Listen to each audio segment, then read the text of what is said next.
जय हिंद, जय भारत, वंदे मातरम। मैं रविंद्र फौजी।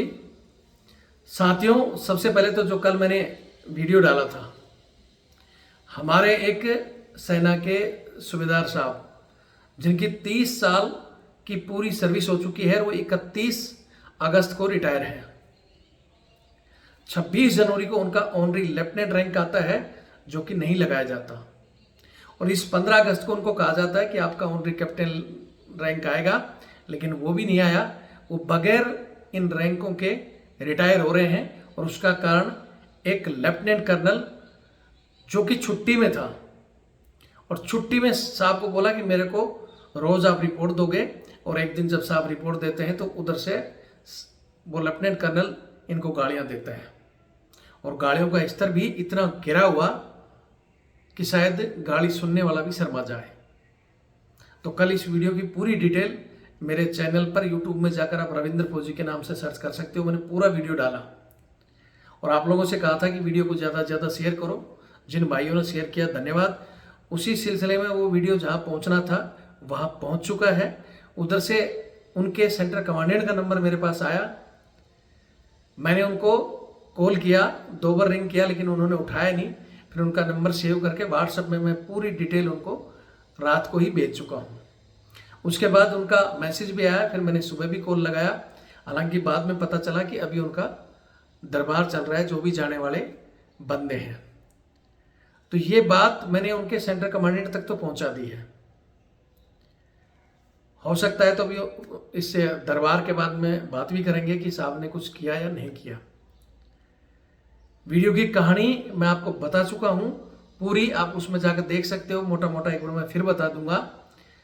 लेकिन कल जो मैंने पॉइंट बताए थे, एक तो कि भाई इस केस में सीओ को पावर है कि एक जेसीओ को सजा दे या नहीं दे। तो उस सिलसिले में मेरी बहुत से हमारे रिटायर्ड जो हेड क्लर्क हैं उनसे बात हुई, कई वकीलों से बात हुई। तो जो भी बात निकल कर आए ये सामने मैं आपको बताता हूँ। उसके अलावा मैंने कहा था वीडियो शेयर करो, तो कुछ लोगों ने कमेंट्स किया था। एक मैंने ग्रुप में डाला, तो वहाँ पता नहीं वो अधिकारी था क्या, उसको चिढ़ था कि क्या हो जाएगा वीडियो शेयर करने से। तो श्रीमान 31 तारीख को वो जेसीओ साहब रिटायर्ड हैं, और अगर वो वीडियो शेयर होता है, सही अधिकारी के पास पहुंचता है, ठीक है। जैसे कल किसी बंदे के पास पहुंचा तो उन्होंने उठाकर तुरंत मेरे को बिना कहे ही सेंटर कमांडेंट का नंबर भेज दिया। सेंटर कमांडेंट का नंबर लेते ही मैंने कॉल लगाया, नहीं उठाया। तो मैंने पूरा मसौदा उनका बाई नेम सेंटर कमांडेंट साहब के पास भेज दिया। उनका मैसेज भी आया है, तो वो जरूर इस चीज को देखेंगे। आज 3 दिन है, अगर सेंटर कमांडेंट साहब चाहें तो एक ही दिन के अंदर पूरा काम करके, और जाते समय उनको ऑनरी लेफ्टिनेंट रैंक जो उनका आया हुआ है, कैप्टन रैंक तो आना था, लेकिन वो सीओ मैडम ने लगातार चिट्ठियां और दे देकर वो आने ही नहीं दिया। वो कहानी भी मैं आपको बताऊंगा। लेकिन आज भी सेंटर कमांडेंट साहब चाहें तो उनको रैंक लगाकर बाइज्जत भेज सकते हैं, जिसके हकदार वो जेसीओ साहब हैं। हो सकता है वो सीओ मैडम, यहां भी मैं एक बार क्लियर कर दूं, बहुत से बंदों ने कमेंट्स भी किया था कि भाई सीओ की मैडम की इतनी पावर। सीओ की मैडम नहीं है वो, क्योंकि हमारे जवानों को, बहुत से साथियों को, और ये एक्चुअली में है भी कि कई जगह सीओ की मैडमें भी सीओ से ज्यादा कमांड करती हैं। तो उनको लगा होगा कि ये सीओ की पत्नी है। सीओ की पत्नी नहीं है, ये खुद लेडी सीओ है, यानी खुद कमांडिंग ऑफिसर है मैडम। इसलिए मैंने उसमें सीओ मैडम का प्रयोग किया था, ना कि सीओ की पत्नी। लेकिन बहुत से जवानों को कमेंट्स किया, तो इसी वजह से क्या होगा कि सीओ की पत्नी कमांड कर रही है, जो कि करती है, ठीक है। लेकिन इस केस में ऐसा नहीं है, वो सीओ मैडम कमांडिंग ऑफिसर है, और उसी ने अप्रोच लगाकर इस जेसीओ साहब का भट्टा बैठाया। हालांकि वो तो एक मोहरा है, जो लेफ्टिनेंट कर्नल है वो सारा खेल उसका रचाया हुआ है। उसने मिसगाइड किया है मैडम को, और उसने उस मिसगाइड में बिना सोचे समझे इस साहब का नुकसान कर दिया। एक व्यक्ति जिसने 30 साल सेना को दे दिए, बेदाग सर्विस, कोई भी किसी प्रकार की पनिशमेंट नहीं, कोई अनडिसिप्लिन केस नहीं, 17 साल फील्ड की नौकरी, नाम ऑनरी में गया। वहां से राष्ट्रपति द्वारा जो गजिटेड लिस्ट आती है, उस लिस्ट में इनका रिकमेंड होकर आ गया लेफ्टिनेंट रैंक। जो हम नियम की बात कर रहे थे उसमें साफ लिखा हुआ है, जब अगर किसी जूनियर अधिकारी का जेएसयू का नाम उस लिस्ट में अधिकृत हो जाता है ऑनरी कमीशन के लिए, तो उसको कोई भी सेना का अधिकारी इंटरफेयर नहीं कर सकता, क्योंकि वो राष्ट्रपति द्वारा स्वीकृत रैंक है। ठीक है, लेकिन उसके बावजूद इनको पता था कि इसका रैंक आने वाला है, और दारू का एक केस बनाकर, जिसकी कल मैं बता चुका हूँ, फिर दोबारा भी बता दूंगा कि झूठा एक केस तैयार करके गलत शर्त बनाकर रिकॉर्ड में पीटीओ कर दिया, सर्विस रेफरीमेंट देकर रेड एंट्री करके कागजों में कि इसको तो रेड एंट्री है इसलिए हम इसको रैंक नहीं लगा सकते। रिकॉर्ड ने वो वापस भी किया है, क्वेश भी कर दिया है। तो यहाँ जिस नियम की हम कल बात कर रहे थे, मैं उस नियम की भी बात कर देता हूँ, क्योंकि कई बार लोगों को नियम के कानूनों का नहीं पता होने की वजह से ही ये हमारे जो अधिकारीगण हैं उस पावर का दुरुपयोग करते हैं। ठीक है, हालांकि कुछ लोगों का जो मत था, मेरे पास काफ़ी टेलीफोन आए, तो उनमें कुछ लोग तो कह रहे थे कि सीओ को पावर ही नहीं है कि वो जेसीओ के उसमें रिकॉर्ड में रेड एंट्री कर दे, कमांडर और जेसीओ का अप्रूवल चाहिए। लेकिन कुछ लोगों का मत है जो अभी तक हमारे पे भी क्लियर नहीं हो चुका है, जो रूल बुक वगैरह हम देख रहे हैं, कोशिश कर रहे हैं, वकीलों से भी अलग अलग राय मिली है, कंफर्म नहीं हो पाया है। लेकिन कुछ लोगों ने कहा है अप्रूवल चाहिए। हालांकि दो हमारे हेड साहब हैं, उन्होंने मेरे को ये कहा कि नहीं, आर्मी एक्ट में रेफरीमेंट देने का पावर सीओ को है, उसने रेफरीमेंट दिया होगा। एक तो रेफरीमेंट होता है फटकार और एक होता है सर्विस रेफरीमेंट, तो वो राइट एंट्री कर दी होगी, हो सकता है उस कारण से वो रैंक रुक रहा हो। हालांकि जो गजिटेड लिस्ट में नाम आने के बाद में उसका भी जो नियम है साहब कि उसको किसी भी छोटी मोटी सजा की वजह से या कोई भी अधिकारी इस तरह उसको नहीं रोक सकता। वो रैंक आ गया तो बहुत से लोगों ने लिखा कि अपनी मर्जी से भी लगा सकते हो, क्योंकि रैंक वहां से स्वीकृत हो चुका है रिकॉर्ड से। लेकिन उन्होंने डर की वजह से उनको डराया गया, इन्होंने ऊपर अधिकारियों को चिट्ठी लिखी, तो इन्होंने एक वार्निंग लेटर देकर कि आपने बाईपास करके चिट्ठियां लिख दी, आप अगर कोर्ट में गए किसी को बताए तो आपकी हम सूखा कोर्ट मार्शल कर दूंगी। मैं, ये मैडम बोलती है जैसे मेरे को लगता है वो ही हमारी सेना की जनरल है। और अगर कल इस तरह की कोई महिला अगर बड़े लेवल के पद पे पहुंचती है जनरल पे, तो हो सकता है पूरी फौज का कोर्ट मार्शल कर देगी। तो इस विषय में इनकी अलग से जांच होनी चाहिए। एक व्यक्ति के पूरे बेदाग सर्विस को सिर्फ मात्र दारू के केस में जो भी अल्कोहल की मात्रा 92 बेस श्रीनगर जो हॉस्पिटल है उसके रिकॉर्ड के मुताबिक अल्कोहल नील, यानी जो मात्रा थी वो बिल्कुल नील थी।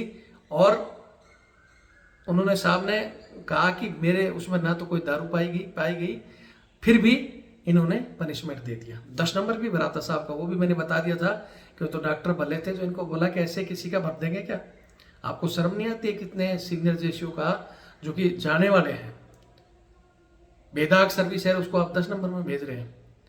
लेकिन उसके बाद भी मैडम नहीं मानी, मैडम ने रिकॉर्ड में भी भेज दिया, रिकॉर्ड ने उसको क्वेश कर दिया। किसी भी सजा को सीओ द्वारा दी हुई किसी भी सजा को अगर रिकॉर्ड से कैंसिल हो जाता है, वो सजा अगर क्वेश हो जाती है, तो फिर दोबारा उसी आधार पर सीओ पनिशमेंट नहीं दे सकता। ये भी आर्मी रूल है। लेकिन यहाँ भी मैडम ने उसको ब्रेक किया है और दोबारा पीटीओ करके रिकॉर्ड में भेज दिया और वो ऑनरी नहीं लगने दी। जैसा कि मैंने बताया था कि इन्होंने ऊपर चिट्ठियां लिखी थी, तो वहां से भी खुद जो अधिकारी हैं, ये मैं बीच में अब ट्विटर में डाल ही चुका हूँ, ईएमई का केस है, ईएमई के सीनियर अधिकारियों ने भी मैडम को कॉल किया है कि आप ये गलत कर रहे हो, जो हो गया, एक स्टेचरी कंप्लेंट बनाओ और हमारे पास भेज दो, वो कैंसिल हो जाएगा और इनको रैंक लगाओ, ये गलत है। लेकिन मेरे को ये समझ में नहीं आ रहा कि उनको पता है ये गलत है, और मैडम ने उस जेसीओ साहब को बुलाकर इनका फ़ोन जब्त कर लिया, इनको ऑफिस आउट ऑफ बॉन्ड कर दिया कि आपकी मर्जी है डाल लो, हम यहाँ ऑफिस का आपकी कोई मदद नहीं करेगा। और नहीं डालने दिया तो क्या बाकी अधिकारी, जैसे वो कबूतर आंख बंद कर लेता है ना कि मेरे को कोई नहीं देखता, तो क्या उस तरह एक सीओ की जो कमांडिंग ऑफिसर है उसके आगे सारे के सारे क्या बोलते हैं उसको, नतमस्तक बोलते हैं, क्या बोलते हैं हिंदी में निकल रहे हैं मेरे से, सारे झुक गए क्या उसके आगे? हालांकि या तो कई बार क्या होता है कि ऐसे केस में अधिकारी को पता ही नहीं रहता, कई बार पता हो तो जानबूझकर पता होने के बाद में भी वो आंख बंद कर लेते हैं। हालांकि मैंने ब्रिगेडियर साहब को भेजा तो उन्होंने पहले तो लिखा क्या मैटर है क्या नहीं है, तो या तो उनको पता नहीं है। अब मैं सारी चीज़ बता चुका हूँ, उसके बाद अगर वो चाहें तो मैं फिर कह रहा हूँ कि 1 घंटे का काम है, वो वहाँ से सारी कार्रवाई बैठे बैठे कर सकते हैं। कर लेते हैं तो बहुत अच्छी बात है। यहाँ कोर्ट में हमारे को धक्के नहीं खाने पड़ेंगे, हम भी नहीं चाहते कोर्ट में जाएं, साल का पैसा लगे, हमारा भी समय बर्बाद हो और विभाग का टाइम खराब हो। दूसरा, ये जो बॉस बन रही है मैडम और वो जो एक लेफ्टिनेंट कर्नल जिसने जेसीओ को ये गालियाँ दी है, माँ बहन की गालियाँ, जेसीओ फ्री की तनख्वाह खाते हैं, फलाना ढिकड़ा, जो जो चीज़ें बोली है उसका भी इलाज हो सकता है। तो उनका इलाज की तो हम अलग से सोचेंगे, लेकिन ये केस जाने पर इनके उच्च अधिकारियों तक के जो सारे लेटर गए थे जिनके हाथ में था, उन सबको भी इसमें जवाब देना पड़ेगा। क्योंकि इनकी वजह से, जैसे कुछ दिन पहले एक मामला आया था ना कि कितना शायद वो 1 लाख का जुर्माना था, लेकिन जुर्माना होने पर अगर वो जुर्माना रक्षा सचिव या आर्मी चीफ दें तो इनको जूते पड़ने चाहिए ऐसी स्थिति में। तो वो क्यों इसमें पार्टी बनेंगे, वही रक्षा सचिव भी बनेगा, आर्मी चीफ भी बनेगा, DGME भी बनेगा, उसके बाद में इनके रिकॉर्ड के जो अधिकारी हैं वो भी बनेंगे। और ये तो इंडिविजुअल दोनों के दोनों CO मैम और यस कमांडिंग ऑफिसर्स मैडम और वो लेफ्टिनेंट कर्नल, इनको तो स्पेशल बनाने, इनके ऊपर तो आगे कार्रवाई अलग से होगी। लेकिन आज अगर ये मामला यहाँ रुक सकता है और वो जेसीओ साहब चाहें तो ये, और वो क्या बोलते हैं कमांडर साहब चाहें तो ये मामला रुक सकता है यहीं के यहीं। ठीक है, मैंने कई लोगों से जो अलग अलग बात की, जैसे एक साहब बता रहे थे कि हमारे समय में, छोटा सा उदाहरण बता देता हूँ, जैसे उन्होंने बताया कि हमारे समय में एक बार गोल्फ खेल रहे थे, उसमें 21 जिसमें 20 तो ओवर्स थे, सिपाही नायक हवलदार तक, एक नायक सूबेदार था। तो बोले कोई गोल्फ खेल रहे थे, गोल्फ में JOC साहब भी आए हुए थे, ब्रिगेडियर साहब थे, तो वहाँ कुछ गलती हो गई थी। तो गलती होते ही JOC साहब ने बोला इनको सबको पनिशमेंट दो तुरंत। तो जो साहब ने बताया, सूबेदार साहब थे कि मैं भी वहाँ प्रेजेंट था, तो बोला उसमें हमारे यूनिट के उन 20 बंदों को तो तुरंत सजा हो गई 1 घंटे के अंदर। हालांकि मैं यहाँ क्लियर कर दूं कि ये जवानों को पता नहीं है, कोई भी पनिशमेंट जो नियम के अनुसार किसी को भी पनिशमेंट देने से पहले उसको टेंटेटिव चार्जशीट और 24 घंटे का टाइम देना चाहिए ताकि वो अपना जवाब दे सके। क्योंकि ये न्याय के सिद्धांत के खिलाफ है कि किसी को अपना बात रखने का पक्ष ही न दिया जाए। ठीक है, तो वो सरासर गलत था, लेकिन JOC लेवल में था, दे गया था। लेकिन वहाँ भी बोले JCO को पनिशमेंट नहीं हो पाई थी। फिर बोला क्या हो गया, उस बोले एक को नहीं दे पाए साहब, वो नायक सूबेदार हैं। तो बोले क्या करें, तो उनको सजा के लिए फिर स्पेशल वो कमांडर साहब के पास गए, कमांडर साहब ने उनको सजा दी और JOC का अप्रूवल लगा। ये बात सूबेदार साहब ने हमें बताई है, मेरे पास रिकॉर्ड है, जब पड़ेगा तो मैं उनका आज या कल में स्पेशल वीडियो बनाकर भी डालूंगा। ठीक है, और भी जैसे एक AFT लखनऊ के वकील साहब है, मैंने उनसे भी पूछा। हालांकि पहले तो कह रहे थे कि नहीं हो सकता, फिर मैंने बताया कि कोई आर्मी रूल 30 और 84, 80 इन रूलों में कहीं ना कहीं लिखा हुआ है कि कमांडिंग ऑफिसर को पनिशमेंट देने से पहले अप्रूवल लेना पड़ता है, समरी ऑफ कोर्ट एविडेंस चलाया जाना चाहिए। और इस केस में मैडम ने ऐसा कुछ नहीं किया, अगर किया है तो उसके कागज़ पेश करेगी। और जो समय जो चीज़ें हैं उसमें समरी ऑफ ट्रायल चलाने का मेरे हिसाब से तो अभी तक कोई कागज़ आया नहीं है, आया है तो वो जवाब देंगे। अप्रूवल लिया है तो किससे लिया है, अगर ये सिद्धांत बैठता है तो उन्होंने कहा है कि हाँ अप्रूवल लिया होगा, लिया है तो कागज़ कहाँ है, कोर्ट ऑफ इंक्वायरी की है तो कोर्ट ऑफ इंक्वायरी कहाँ है। इन्होंने तो कोई बाबा जी का झुंझुनू समझ लिया कि मैंने दे दिया, कोई पूछने वाला नहीं है। और ये पहले ऐसे होता था, जवानों को पता नहीं था, किसी भी नाम पे सजा दे दी, चमचे कहते थे अरे भाई कहीं मत जाना, CO ने दे दिया, उसको कोई चैलेंज नहीं कर सकता, CO माई बाप है, CO फलाना है, ऐसे समझकर बहुत बंदे सूखे घर गए हुए हैं। क्योंकि वो कोर्ट में भी नहीं जा पाए, किसी ने सही रास्ता दिखाया नहीं, कोई गया तो वकीलों के धक्के खा के टूट के रह गया। ठीक है, तो आज के दिन में हमने इसीलिए वो चैनल खड़ा किया था, चैनल में लोगों की समस्याएं रखी थी और इनके ये तानाशाही चीज़ें धीरे धीरे बाहर आ रही थी, सहायक प्रथा वाला मैटर बाहर आ रहा था, इसलिए इन्होंने वो चैनल बंद करा दिया। लेकिन हमने फिर ये खोला है, इसलिए आपको बार बार कहते हैं कि जुड़ो और अपने हक के प्रति जागरूक हो। ऐसा कोई भी कानून नहीं है कि आप सर्विस में रहते रहते कोर्ट नहीं जा सकते, जा सकते हो। इनको देने दो, कुछ भी देते हैं ये आपको ये करते हैं नियम के अनुसार सजा आपको अगर बगैर शोकेस नोटिस टेंटेटिव चार्जशीट बगैर आपका पक्ष रखे कोई सजा दे रहा है तो साइन मत करो, कह दो सीधा कोर्ट जाऊंगा। कोर्ट जाने से पहले प्रॉपर चैनल आप लिख सकते हो तो खुद उच्च अधिकारियों को एप्लीकेशन रखो, रिप्रेजेंटेशन दो अपने कमांडर साहब को, जीओसी साहब को, आर्मी चीफ साहब को। एक कॉपी सीओ साहब के चैनल के थ्रू दो, अगर ये उस कॉपी को दबाते हैं तो दूसरी कॉपी डाक के थ्रू डालो, सबूत रखो उन सबका। और जब वहाँ से न्याय नहीं मिलता तो कोर्ट में आ सकते हो, सबके लिए कोर्ट खुला है। ऐसा कोई भी हिंदुस्तान में कानून नहीं है किसी भी डिपार्टमेंट में कि बंदा ऑन ड्यूटी पर कोर्ट नहीं जा सकता। लेकिन इस तरह की धमकी देकर उसको वार्निंग लेटर सजा पे सजा देकर उसको जाने ही नहीं देते। आपके हकों के प्रति जागरूक आपको करने के लिए हमने चैनल बनाया है, इसलिए कहते हैं कि जुड़ो। आप नहीं तो हो सकता है कल आपके बच्चे के, आपके भाई के किसी भी मुसीबत आ सकती है। आप जुड़े होते हो तो मेरा नंबर हर वीडियो में रहता है, तुरंत नंबर मारो, पूछ सकते हो, हम आपको बताएंगे रास्ता कि कैसे क्या करना है। नंबर मेरा सबके पास है, फिर भी अगर कोई नया है तो नंबर मेरा 8290354513 8290354513। ये मेरा व्हाट्सएप कॉलिंग नंबर सभी मेरा इसी से जुड़ा हुआ है। और बीच बीच में जो हम कहते हैं कि यही नंबर हमारा फ़ोनपे और पेटीएम से भी है, ये हमारा बार कोड, वो हम इसलिए देते हैं कि इस चैनल चलाने के चक्कर में हमने बहुत लोगों से दुश्मनी पाली है।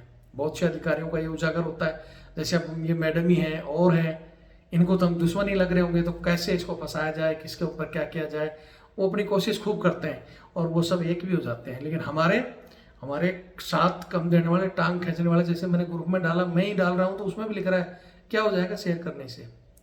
अरे शेयर करने से बहुत कुछ हो सकता है, इनको कोर्ट में जाए वगैरह ही एंट्री मिल सकती है किसी सही अधिकारी के पास पहुंच गया। तो नहीं पहुंचता है तो किसी के पास नंबर है, अभी वहाँ के सेंटर एएमई के सेंटर कमांडेंट के अलावा किसी के पास डीजी एएमई का या किसी का भी नंबर हो, आर्मी चीफ तक भी हो तो मेरे पास भेजो, मैं बात करने की हिम्मत मैं रखता हूँ। किसी भी अधिकारी से बात कर सकते हैं, उसके पास ये चीज़ें भेज सकते हैं और बता सकते हैं कि साहब ये गलत हुआ है। आप नहीं कर सकते तो हमारे पास नंबर भेज दो। और पहले मैं जब ये धरने वगैरह देता रहता था तो उस समय जब विपिन रावत थे तब तक मेरे पास आर्मी चीफ का नंबर था। जो पीए उनका जो पीए होता था आर्मी चीफ का, उनका नंबर होता था तो मैं समस्या वहाँ से भेजता था, वहाँ से भी हल होती थी। लेकिन अब हमारी ताकत खत्म होगी, टांग खींचने वाले ज़्यादा हो गए, सपोर्ट वाले कम हो गए, इसलिए मेरे पास नंबर नहीं है। लेकिन फिर भी मैं कोशिश कर रहा हूँ, न्याय के लिए लड़ रहा हूँ।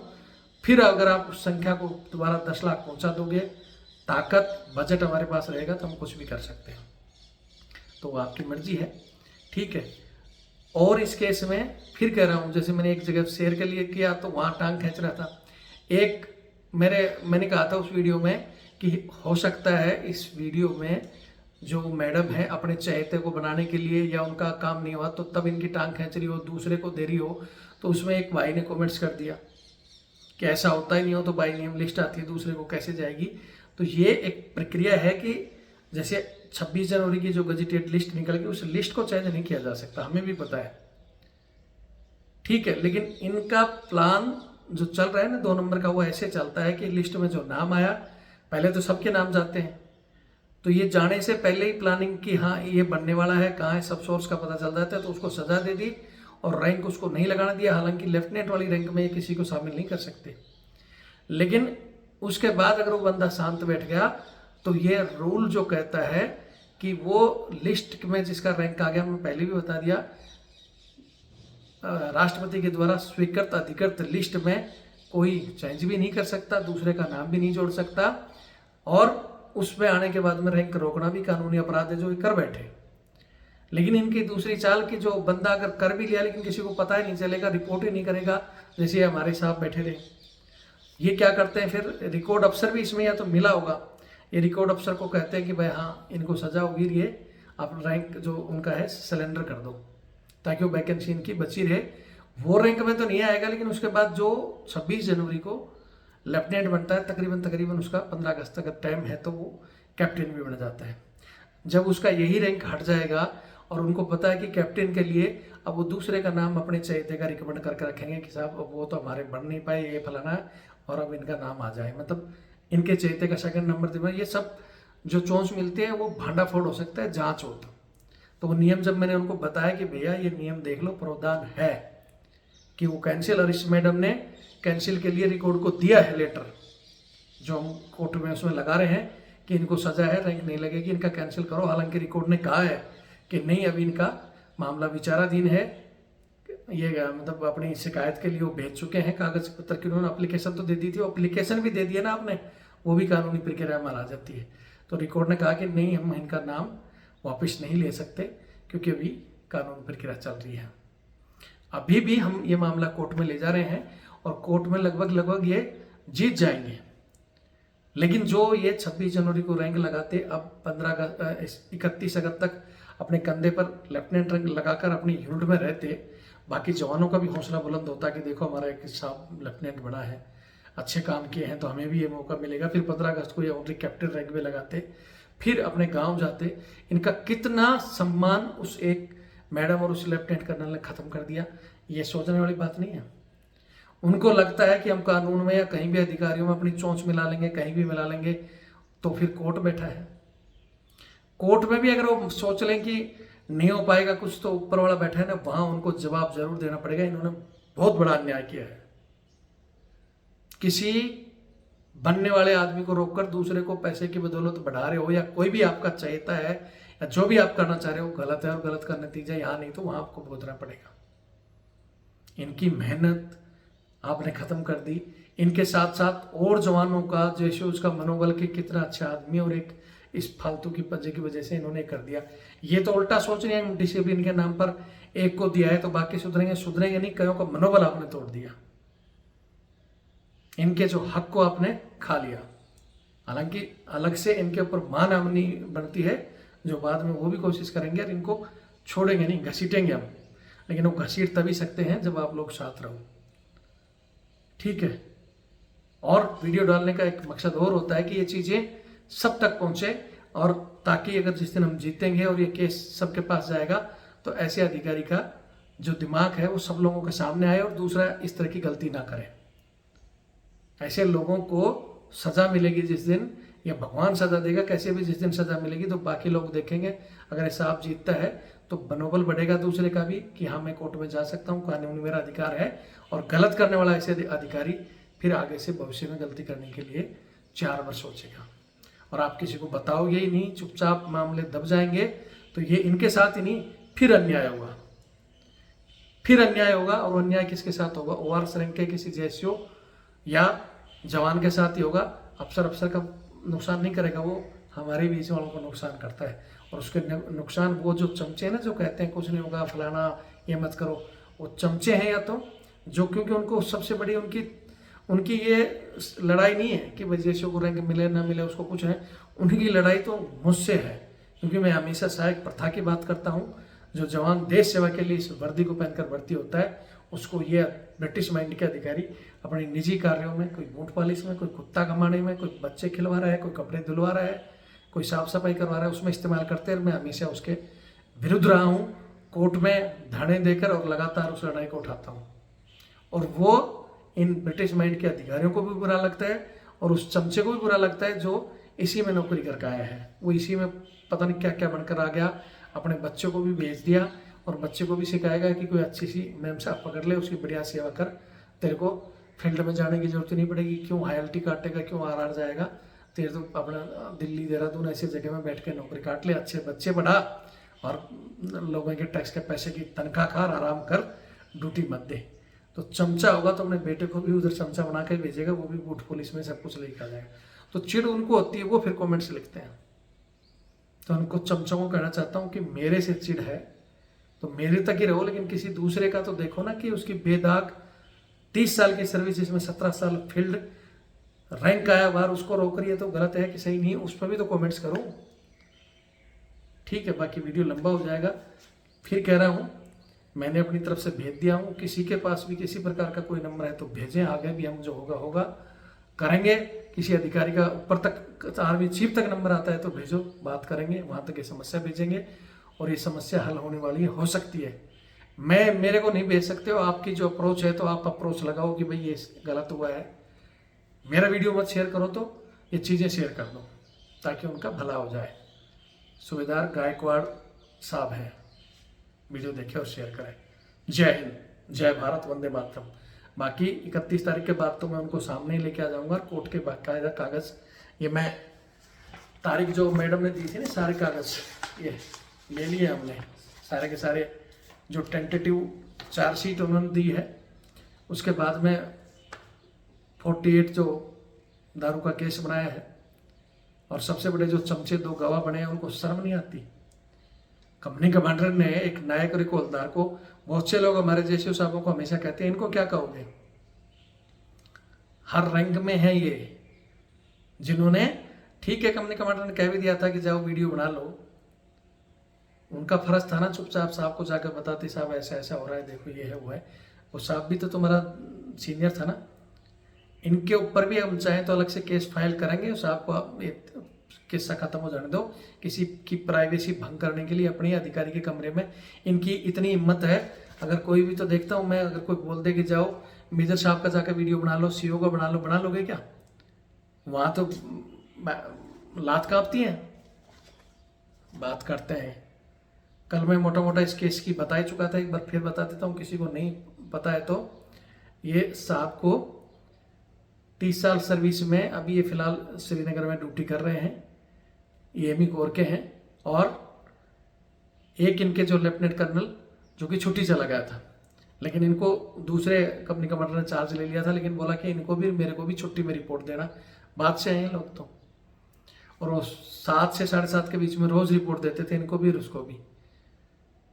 एक उस दिन लास्ट जिस दिन 21 तारीख को, 21 अक्टूबर की बात है ये, उनको रिपोर्ट दी तो वो असुरो फ़ोन किया, उन्होंने उठाया नहीं। फिर ये साहब खाना खोना में लग गए।